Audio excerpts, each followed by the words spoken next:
Have you run afoul of a copyright law? What is copyright and why should you care? Everyone needs to be aware of the copyright laws and how they can affect you. I will teach you what you need to know about the current state of copyright laws in Canada, the US, and the European Union, as well as the best practices for protecting your works, your business, and yourself.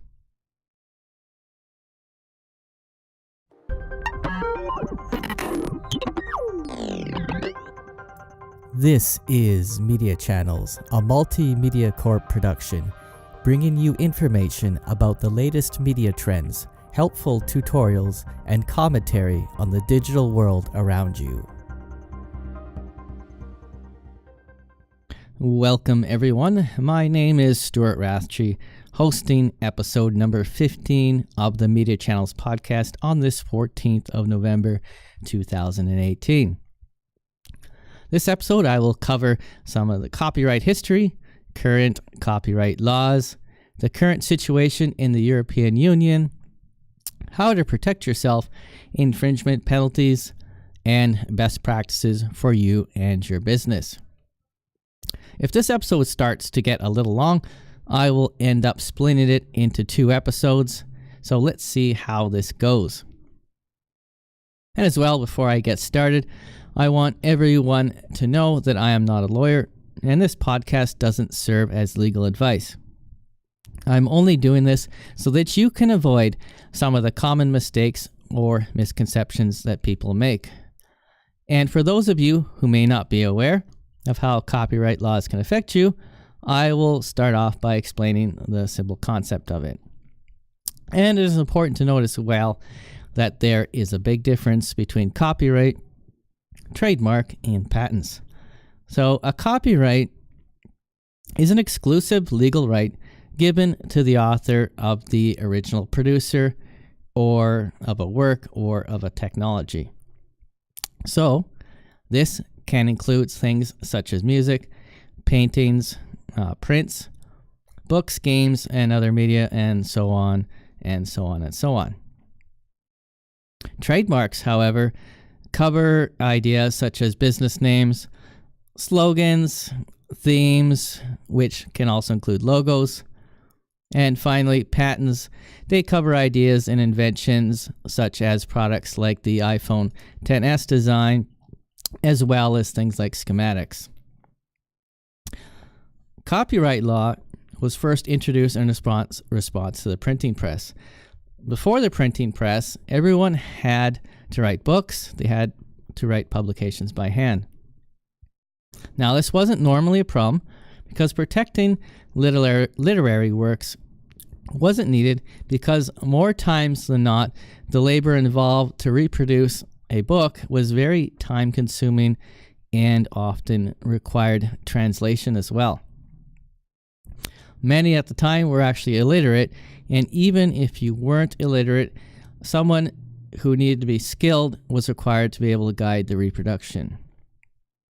And as a fun fact, I'm just throwing this out there, during the 5th century and onward, I would say all of Western civilization was in danger of losing its cultural works and classical literature due to the continued pillaging in the Roman Empire by the barbarians, mostly by the barbarians. Many libraries were burnt to the ground, and it made it very hard to preserve cultural works at the time. In stepped the monastic monks, and in Ireland, these were Irish monks, and during this period, they were very instrumental in reproducing and writing down many of these works, as they were fluent in Latin as well as Greek languages.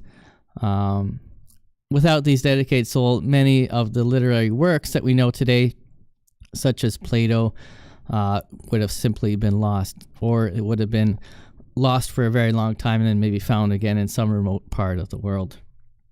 God bless these souls. In regards to copyright law itself, there was no mention or even a policy protecting works in Western civilization, and this came out a lot later in history. Great Britain was the first to produce such restrictions on the protection of printed works.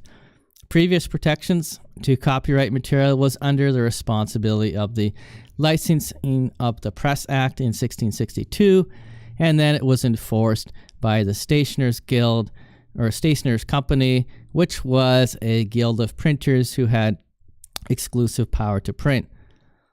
Not long after this came into effect, it ended in 1694 after the British Parliament refused to renew the Licensing Act due to disputes over license restrictions and authorizations, therefore.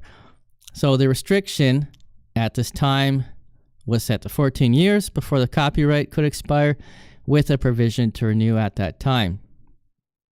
The Statute of Anne was then passed by the Parliament of Great Britain in 1710, and this statute actually gave more powers to the authors, which had previously favored the publishers. It was originally placed by the Copyright Act of 1842 and then replaced by the Imperial Copyright Act of 1911, and again in 1956, and again in 1988.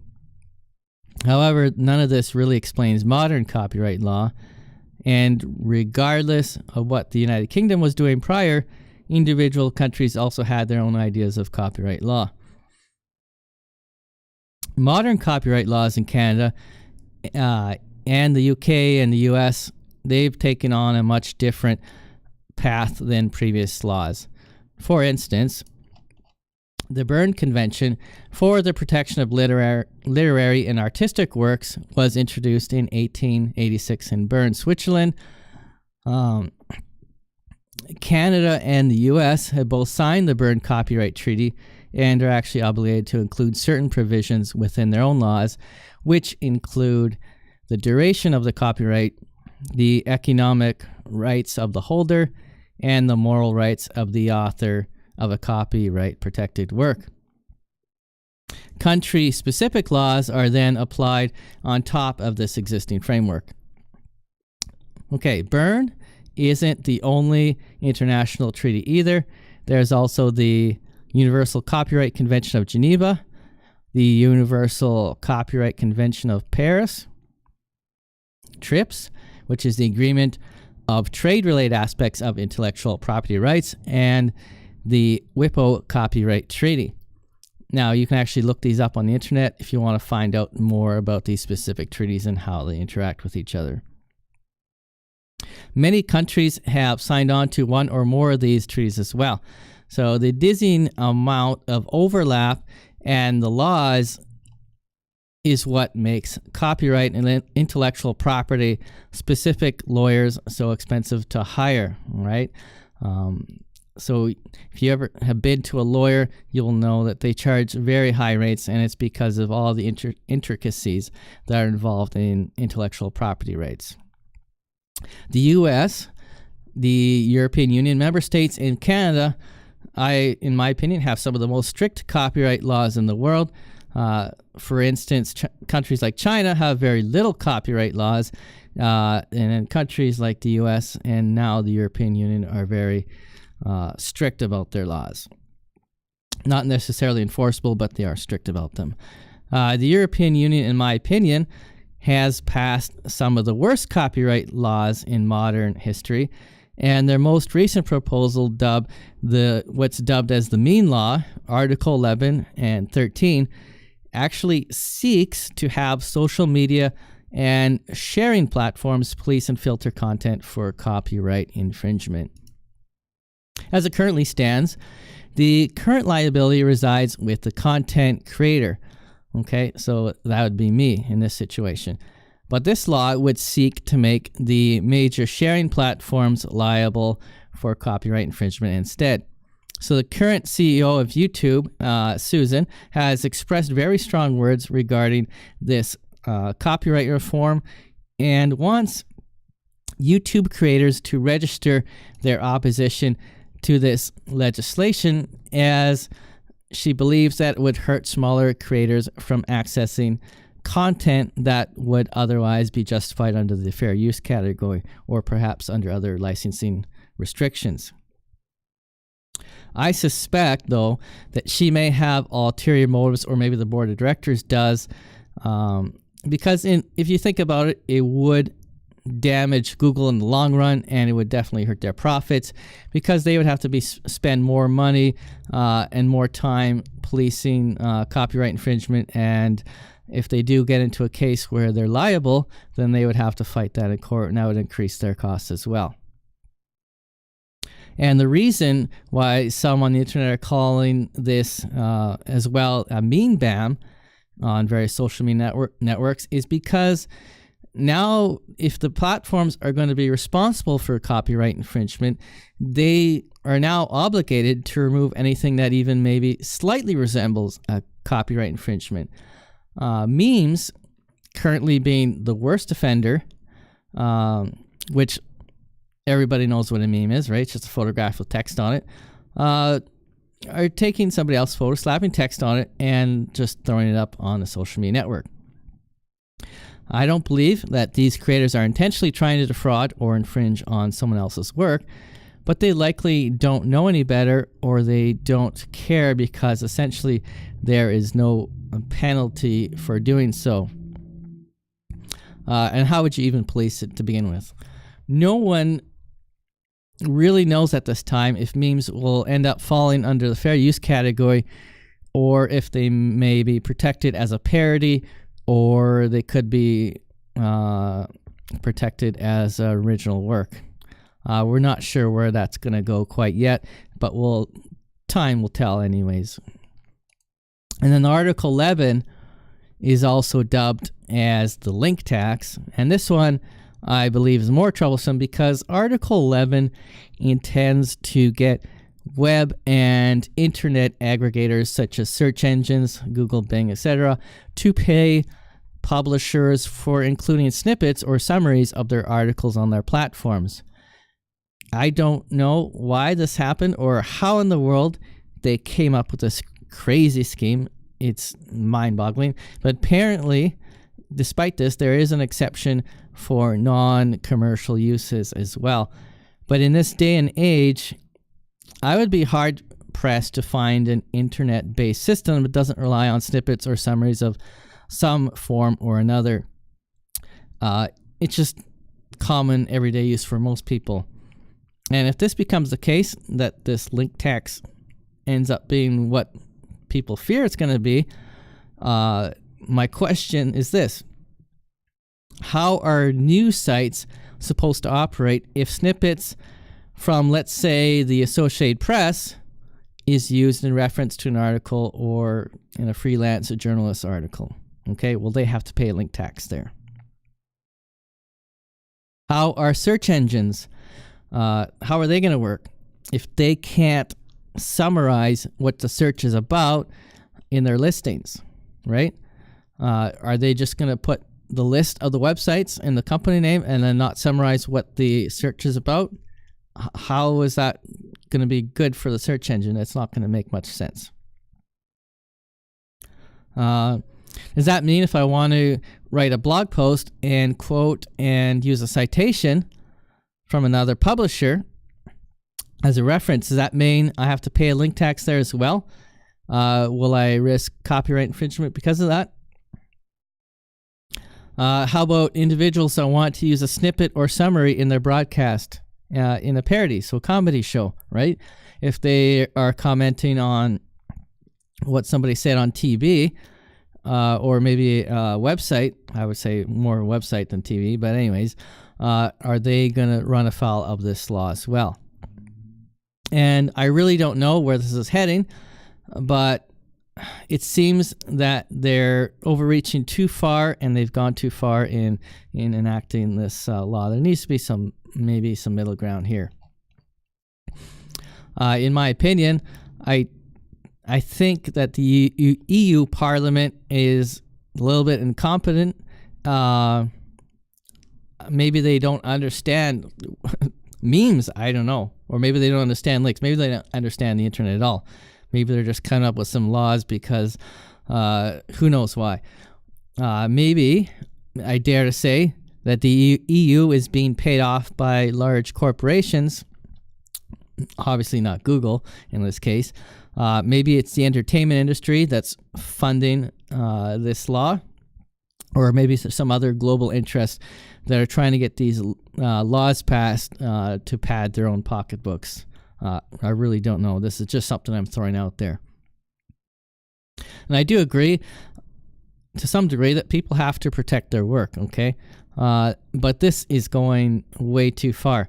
I can understand why the UK has voted itself out of the European Union, as well as countries such as Poland and Hungary are also very close to leaving, in my opinion. And in recent news, they have essentially given the EU the middle finger on a number of issues that have been passed in the European Parliament, okay?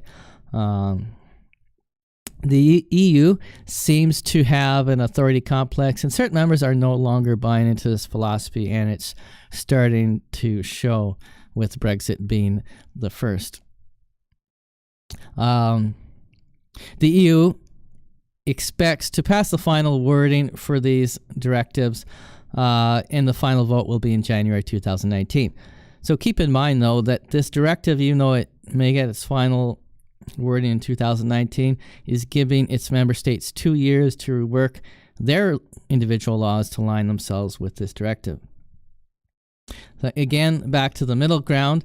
We need something, but this is definitely not it. These draconian measures, definitely not. But we don't want a free-for-all either, which is currently exists on the internet. Rarely original creators are credited for their work, or their work is simply stolen and repurposed somewhere else, and nobody ever gets paid. This really hurts smaller and medium-sized creators. The big corporations, not so much. They tend to be making tons of money, so the effect on them is a little less. But for the small guy, it's much worse for them to be considering this. Canada, and bring Canada into the discussion here. Canada has its own copyright changes to deal with as well.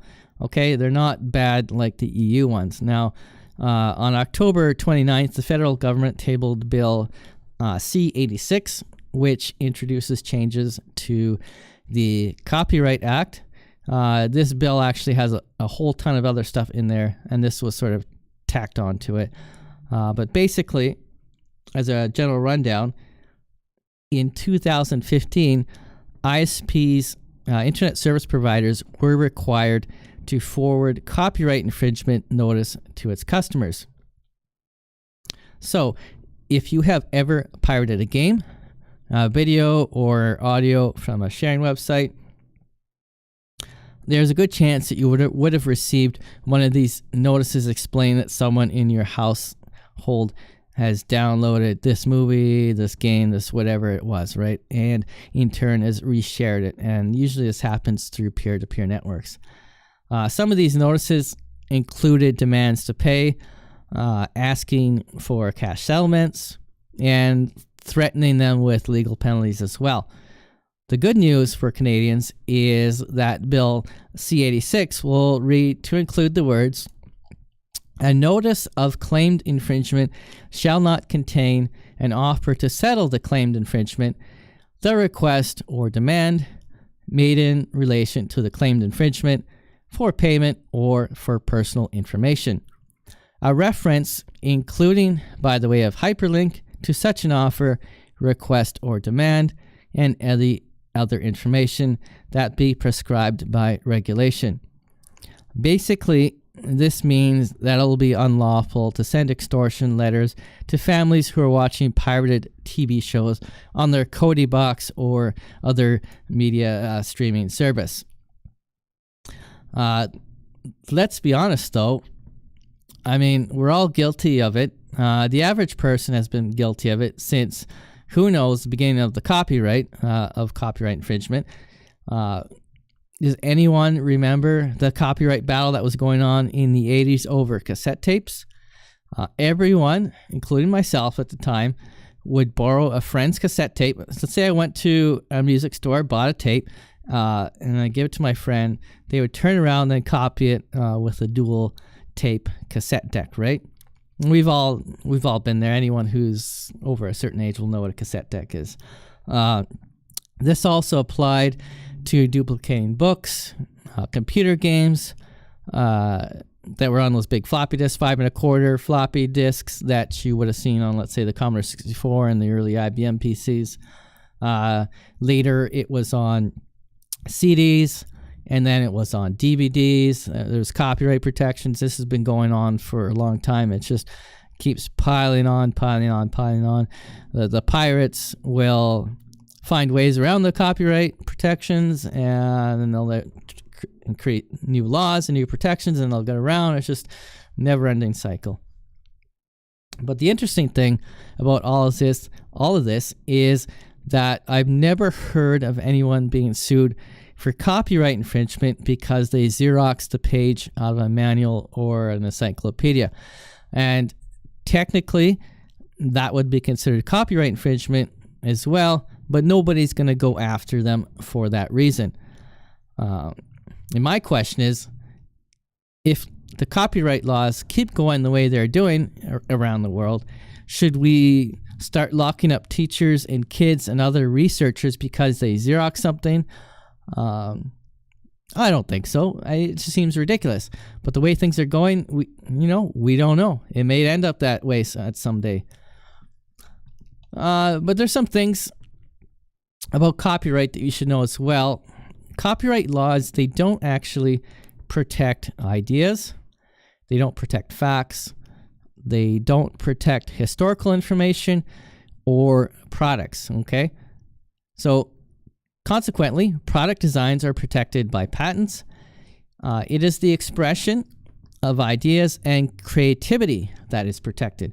That means presently, you can summarize an article or write a post about a current event as long as you don't copy the entire piece. Basically, what I'm saying is don't plagiarize. To be able to copyright a work, you must have rights to the original copy, obviously. There are no hard and fast rules when it comes to determining if something is an original work or not. It's a little bit of a muddied area. Generally speaking, the work must take some skill, it must take some labor and some judgment to be considered an original. To test if your work is original, you may want to consider these points. How much of your copyright includes other people's content and work in it? If it includes too much, you won't be able to get a copyright. If some of the content is in the public domain, it'll be harder to get a copyright. Well, depending on how much. If the copyright includes logos, trademarks, or patents that are already copyrighted. So, if you're trying to copyright something, just be aware of how much of other people's work is in it. Logos can't really be copyrighted as no one reproduces logos for distribution, and they don't sell logos, but logos would actually fall under trademarks. And in the same manner, facts and ideas are uncopyrightable as well. Ideas such as schematics and product designs will be covered under patent laws instead. Photographs, videos, publications, books, music, and art are the most common media that would fall under current copyright law. Both Canada and the U.S. have copyright offices, obviously, and in Canada and the U.S., creating a literary, dramatic, musical production, artistic work, product design, and so on can all be copyrighted. And a copyright is the exclusive legal right to reproduce, publish, or perform that said work.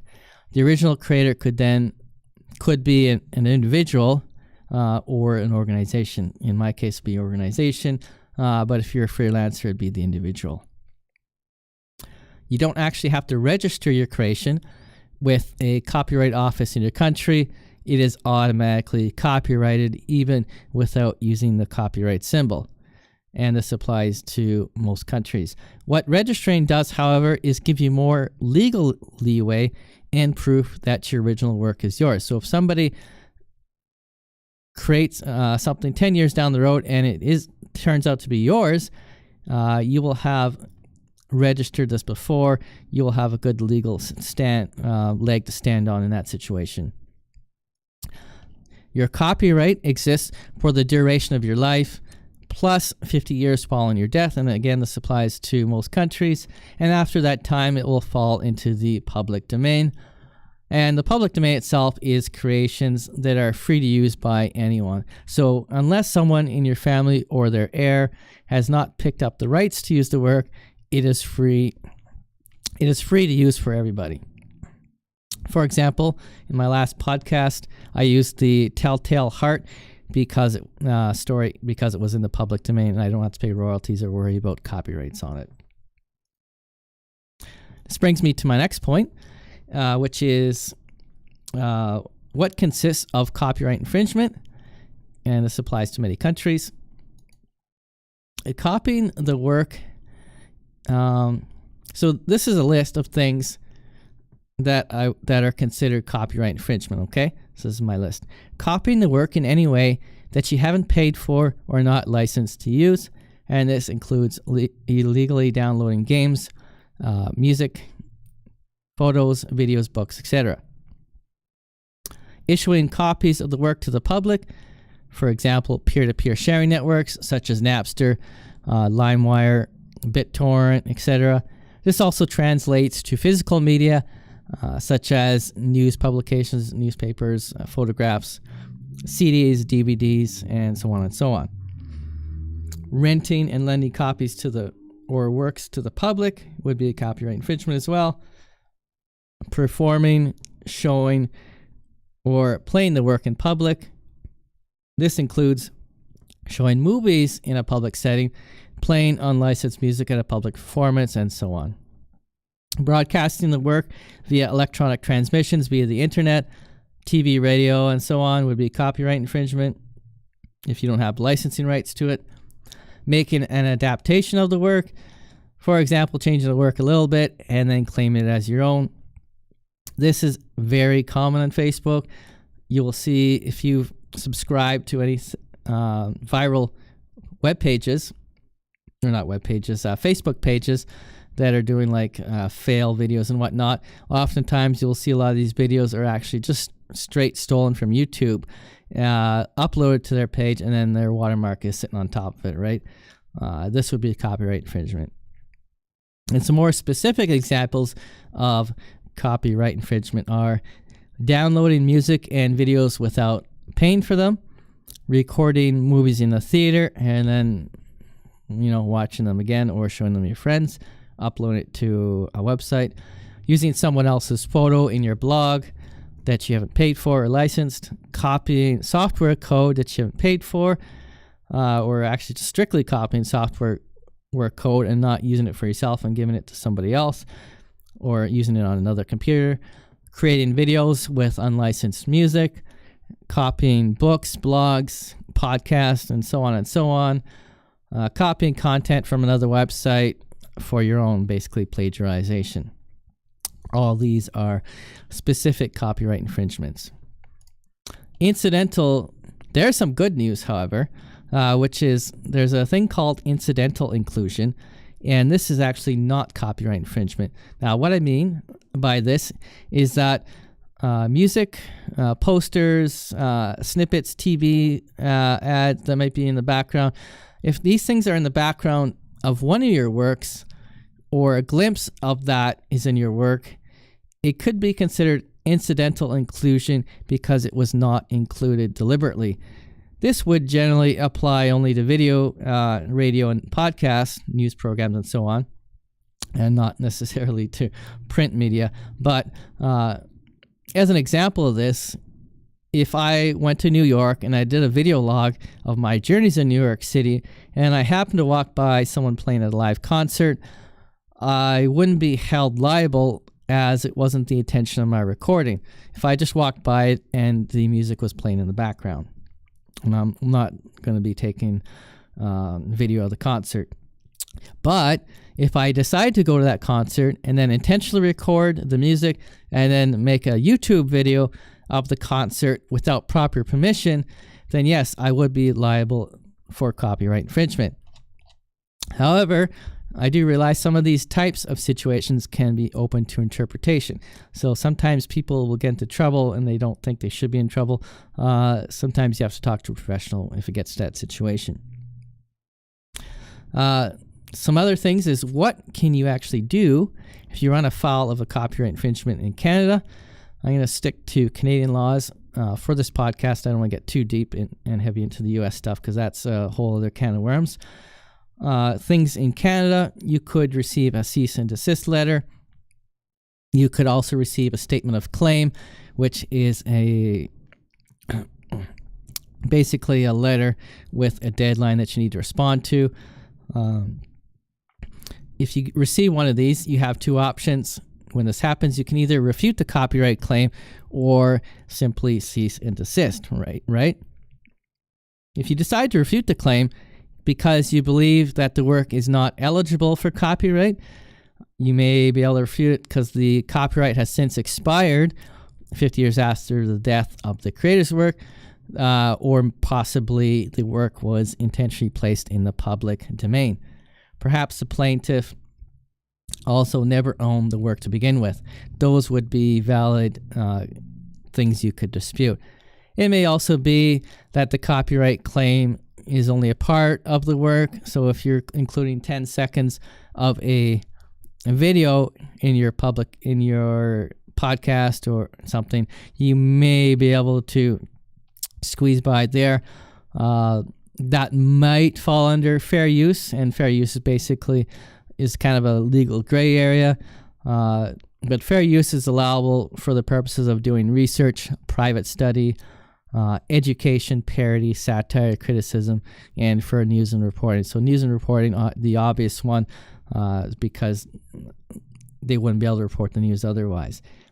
For my podcast specifically, my podcast platform that I'm using right now actually won't even allow fair use. If they think that even 1 second of your podcast contains copyright material, they may take your podcast down. It's not all the platforms I'm on, but certain platforms that I'm linked with have that policy. So they're really strict in that regard. Again, I want to stress that what I'm saying here is not legal advice, because there could be other requirements or pitfalls that I've not listed or considered in the midst of a copyright claim. So if you're in the midst of this and you're right in the thick of it, of a copyright claim, please go and talk to a lawyer. This is not legal advice. Now, this all ties into social media. So if you've published something on social media, you may receive a copyright strike if it's not your original work. You may also receive a copyright notice. Your content might simply be taken down, which happens in the majority of the cases I find. You may receive a warning to remove the offending item. In Facebook's case, if there's a copyright, not a strike, but if there's a copyright claim, what happens is you can still upload it, but you'll get a message that says that this is in copyright dispute, and this page or this company disputes it. So it'll actually not get published in those situations. Minimum fines for copyright infringement in Canada for individuals who are pirating content range from the $100 mark for non-commercial infringement to a maximum of $5,000. And this would include all infringement. So if you made 100 DVDs and distribute them out, that would be all one infringement, okay? Because these are individuals. But if this is a commercial infringement, they start at $500 and go up to $20,000 for each infringement. So if I distributed 100 DVDs that I didn't own the rights to, I would be liable for $20,000 for each of those DVDs, and that is pretty brutal. In Canada, criminal offenses for these cases for where defenders are caught stealing or rental of copyrighted materials can result in fines up to $1 million Canadian or prison sentences for up to 2 years. Again, this is pretty brutal stuff. If you get caught doing this, you're in some major legal hot water. The next thing on my topic for today is what are the differences, and you've probably heard these terms, but what are the difference between royalty-free and non-royalty-free? Now, this is something I use a lot with my clients. I use the term royalty-free, royalty-free, royalty-free, and this usually applies to photographs. But royalty-free means that you can purchase a work, such as a photo, music, a musical piece, and then you are free to use it in your media or your work without having to pay royalties or licensing fees in the long term.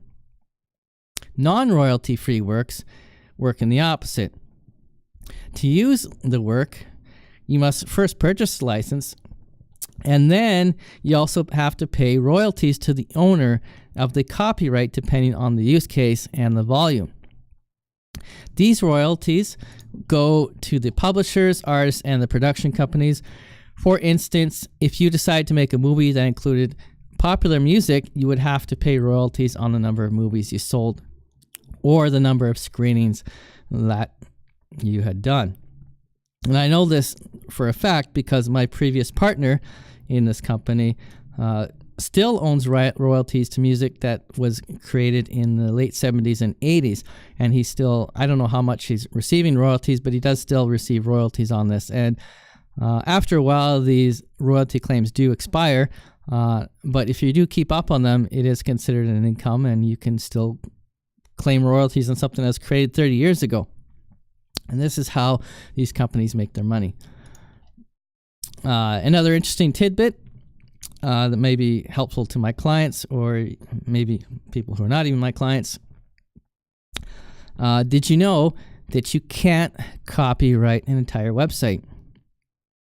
It might seem a little ridiculous because, hey, everybody's got copyright, yet such and such at the bottom of their website. But what you don't understand is that that copyright on the bottom of the website is actually not copywriting the entire website. What that copyright is actually doing is protecting the content of the website and the style of the website itself, but not the website itself. Let me explain a little further. So for the website, okay, you need a domain, right? That's the name. That's the address that you would usually put in the browser. So you don't own that. The registrar does. And they allow you to lease or have rights to that domain name for a set period of time. It could be a year, 2 years, 5 years, 10 years, whatever it is that you've paid for. So your hosting provider may actually own the domain as well, depending on what contract you set up.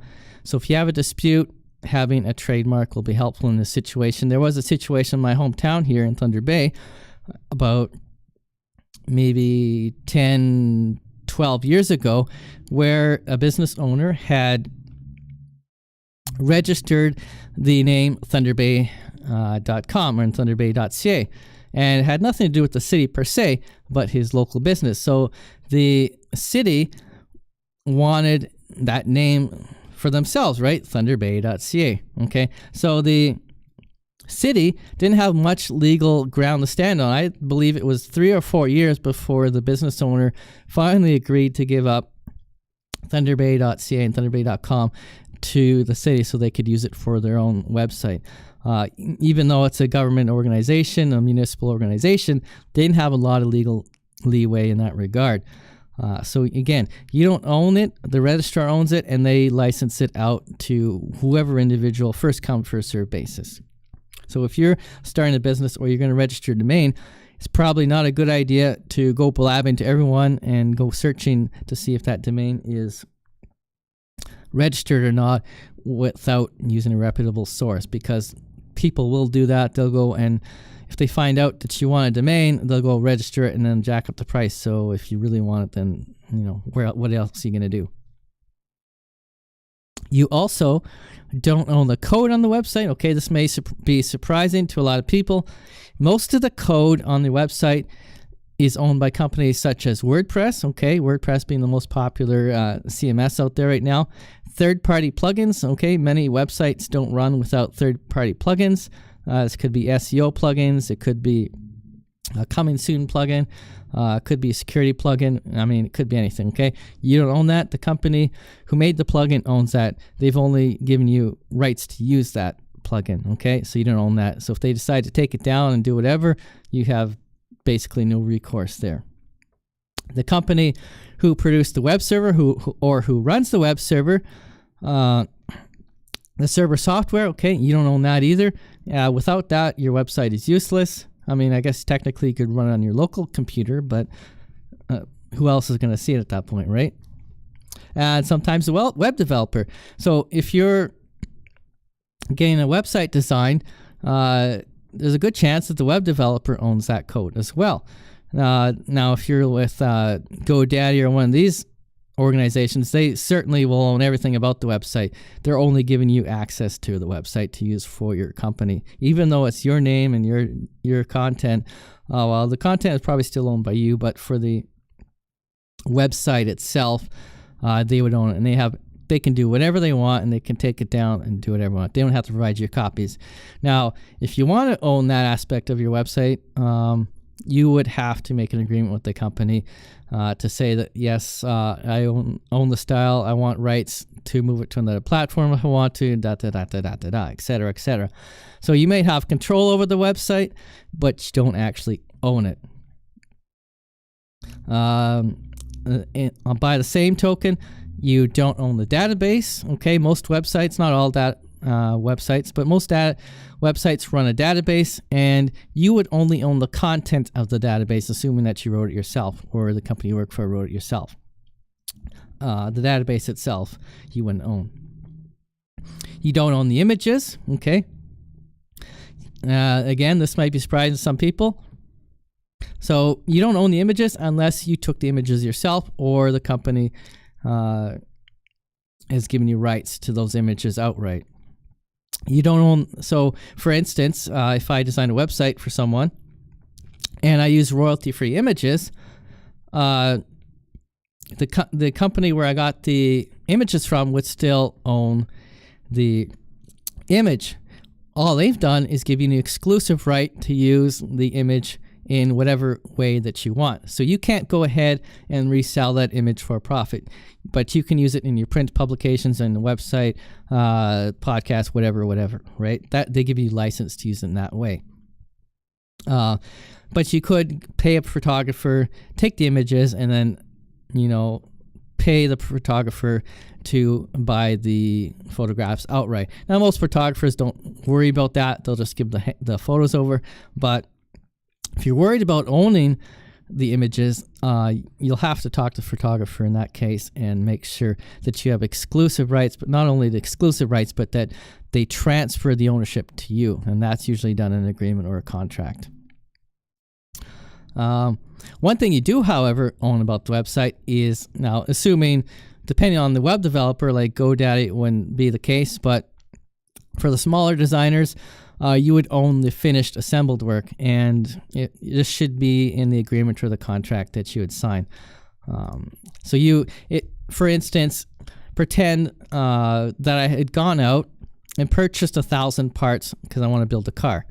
Okay, so I assemble the car and make it my own creative design and do what I need to do, maybe the paint and stuff. So I wouldn't own the individual parts of the car, but I would own the finished assembled work and the finished product, okay? So that's the aspect of the website that you would own. And the best ways to avoid copyright infringement, this is getting into the good stuff now. If you're consuming entertainment, which is almost everybody, don't download and share videos or music from the internet that you don't have the rights to and then reuse them. If you need photographs for your website, your blog, your video podcast, whatever it is you're using them for, forms even, use a verified images that are free to use, such as freeimages.com. Take your own photographs or hire a professional. Use public domain photographs. And get permission from the photographer, of course. You could do that. Sometimes they will let you use it. Purchase royalty-free stock photos, which I do quite often. If I don't have the image already that I've taken, popular sites are Adobe Stock, Shutterstock, iStock, Getty Images, etc. I also have a stock photo subscription, and I give discounts to my clients if they want stock photos as well. That way they don't have to purchase a monthly plan. As a side note as well, you can get free images from Google Images. If you search for a photo, you can actually go on if you're on desktop anyways, you can go on the right side of the screen and click on the drop down box there, and there's a thing for tools, and you can actually select the usage, and when you click on tools, it'll open up another bar, and that bar you'll see usage right. When you click on that, then it'll give you use cases, so you could say not for commercial use, free to use, and whatnot. So that's one way to help look for free images. Keep in mind that this is not a foolproof method. Google's algorithm may have made mistakes, and some of these images may not be free to use and actually may be copyright photos. So it's best to click on the photo, go to the website, see if you can find out if it's a copyright photo or not. If you need music or sound effects for your website, your podcast, video, or publication as well, I would use a stock music website. You can pay for yearly licenses to download a certain number of clips, or you can just pay for individual clips as well. You maybe hire a professional to compose any work for you. There are free music services as well out there, such as the Google Music Library, Incompetech, which actually requires attribution, so you got to put a little note in your production. These are two widely used services. There's a whole bunch out there as well.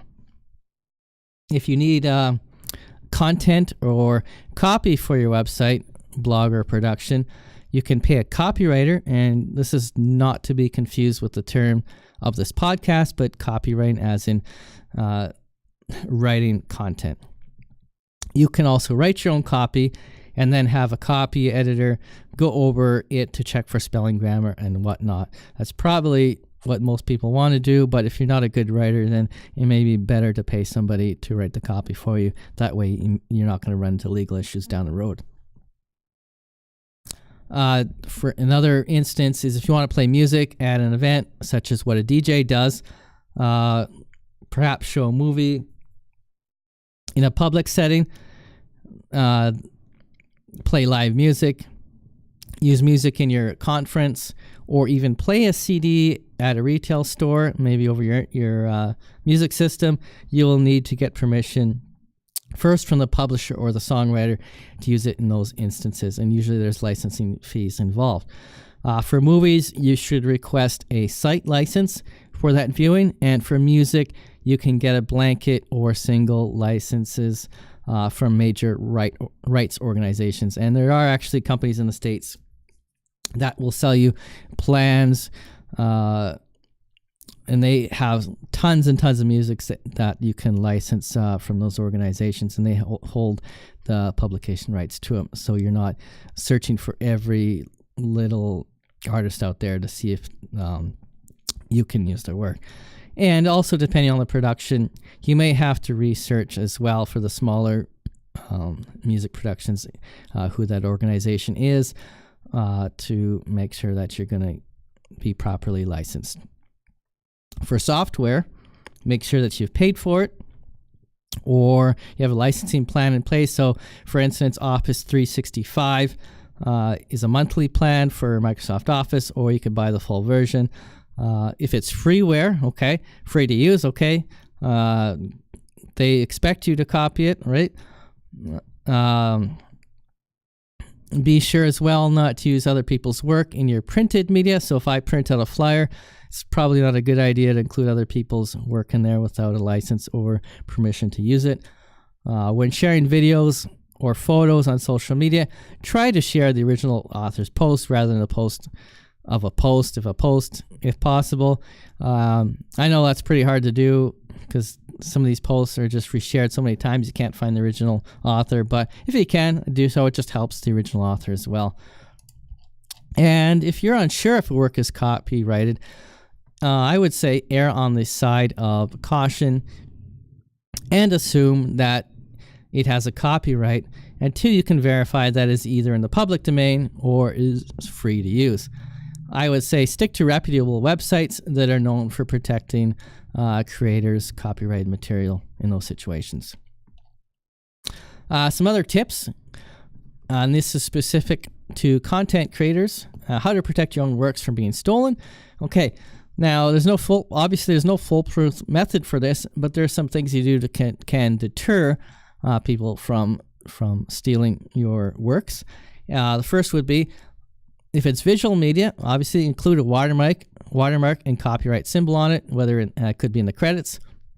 And then further include your copyright date details in the file itself. So certain file types you can embed copyright information, the publisher, the author, and whatnot, when it was copyrighted, the company, links and stuff like that. You can register your copyright. Okay, we went over that a little bit earlier. Don't share. This is a recommendation I have. If you have a photograph or something that you don't want to get spread all over the place, don't share it on social media, obviously, and especially in a public setting. Now, there are some groups that are private groups that, such as I've been in a photography group once where you share your photography group, but it's closed, kind of like a closed group, and all the photos can't be shared in that situation. So that's a good way of protecting your work if you want other people to see it, but not necessarily spread it out on the entire internet. Also, maybe don't upload high quality versions of what it is you're doing. That way, if you ever have to go back and make a copyright dispute, then hey, look, I got the original work here. It's in high quality, and so on. Other things you can do is sign up for a copyright monitoring service on websites. With my clients, anyways, I have cPanel as my back end for my hosting provider, and there's an option for hot link protection. And what this basically does is it disables the right-click feature of the browser so that people can't just right-click and save the image that way. I mean, obviously it's not foolproof, but it's a way that you can protect your photos in another way. I also recommend that you make it easy for anyone to contact you for permission to use the said work. So make sure your phone number and contact information is available if you want people to use the work. If you make it easy for them to contact you, then you'll more likely get someone to ask you for your permission. And as well, if you're a freelancer, this is a tip specifically for freelancers, ensure that if you're doing work, that there's a solid agreement or contract in place, depending if you're working for a company or another individual, that outlines who owns the work, right? So many times freelancers will not realize that by default, they own the work themselves. Now, this can include photos, videos, graphic design, writing, music, and so on. So just because you took a photo for someone and they paid for it doesn't mean they own the photo. They just kind of like a stock photo. They own the rights to use the photo however they wish, right? But they don't actually own the photograph unless there's been an agreement in place that they actually own the photograph. Mostly, freelancers will retain the rights to the work, and you're only getting paid to deliver the end result. In the same way with my car analogy, you're putting together a picture for them, but they don't own the project files and whatnot. And the project files in photography's sake would essentially be the raw files, I guess, if you're shooting on a camera that can support RAW. Because usually what comes out of the camera is not what the client gets, right?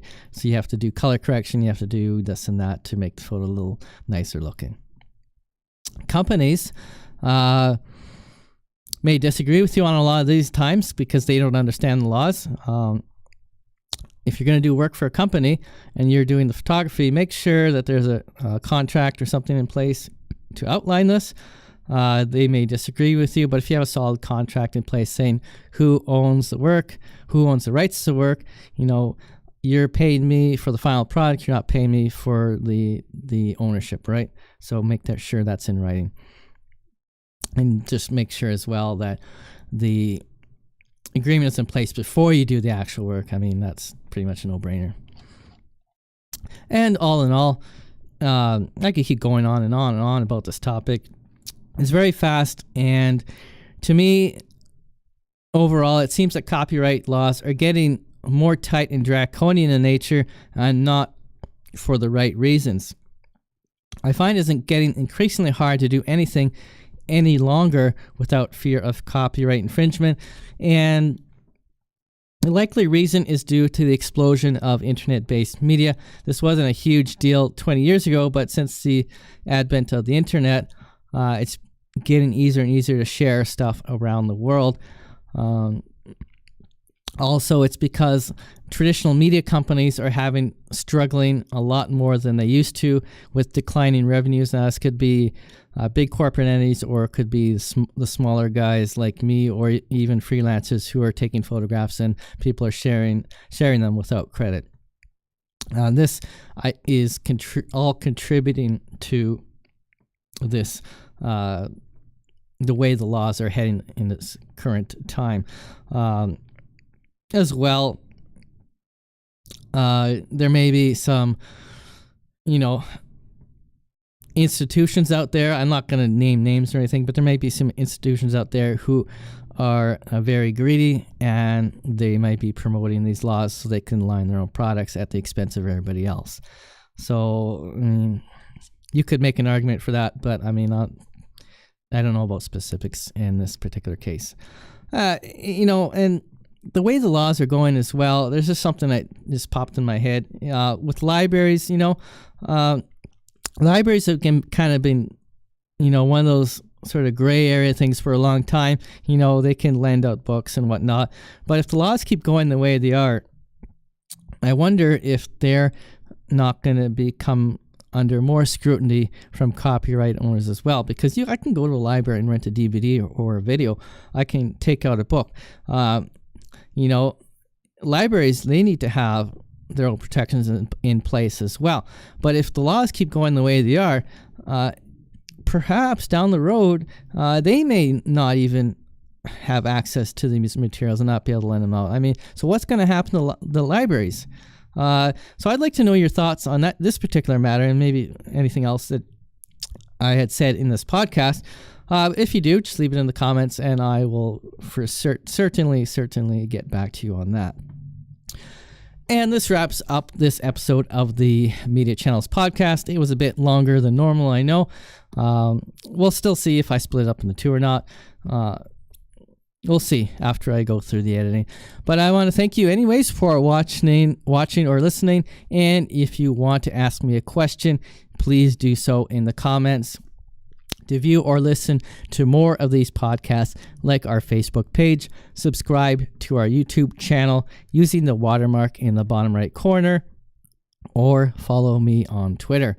You can also listen to these episodes on popular podcasting platforms such as Libsyn, iTunes, and Stitcher. And for a full list of podcasting platforms, please see the description or visit our website at multeemedia.ca/media-channels. And I appreciate your support, and to all my people kind, see you next time.